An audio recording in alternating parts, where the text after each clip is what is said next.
આજ હવારમાં road show કરવા નીકળ્યો ને એક પાણીપુરીની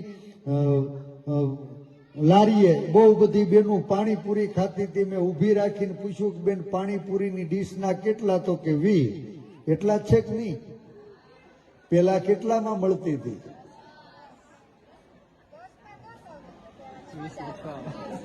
પેલા 10 માં 10 પાણીપુરી આવતી હતી, અત્યારે 20 માં 6 પાણીપુરી આવે છે. હવે તો પાછા વળો.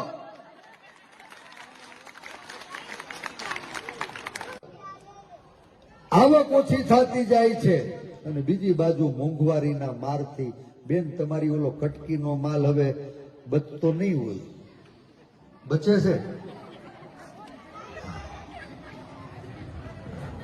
હોય આમાં 50ની નોટમાંથી 5 તો કટકટાવીને મૂકી જ દીધા હોય.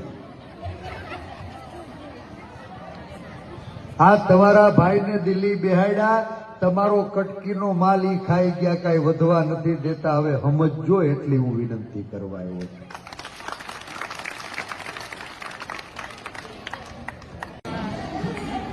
ઈ બધું ન લેવા જતા હોય તો કાંઈ વાંધો નહીં, પણ એક વસ્તુ લેવા તો તમે જરૂર જાતા હશો.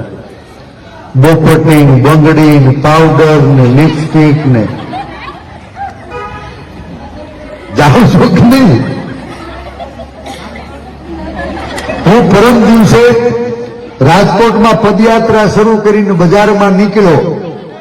એક કટલેરીની દુકાન હતી, જઈને ઉભો રહ્યો. બેનને પૂછ્યું કે બેન બંગડીનો શું ભાવ? તો મને કે 20 રૂપિયા.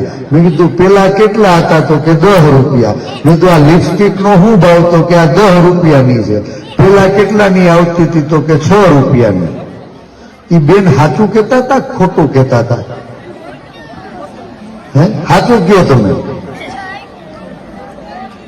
એ તો એ બેન કહેતા હતા, ભાઈ હું તો કોઈ દી લેવા ગયો નથી, એટલે તમને જ ખબર હોય કે આ તમારા ભાઈએ બોપટી, બંગડી, પાવડર ને લિપસ્ટિક ના ભાવ બમણા કરી દીધા કે નહીં, યાદ રાખજો.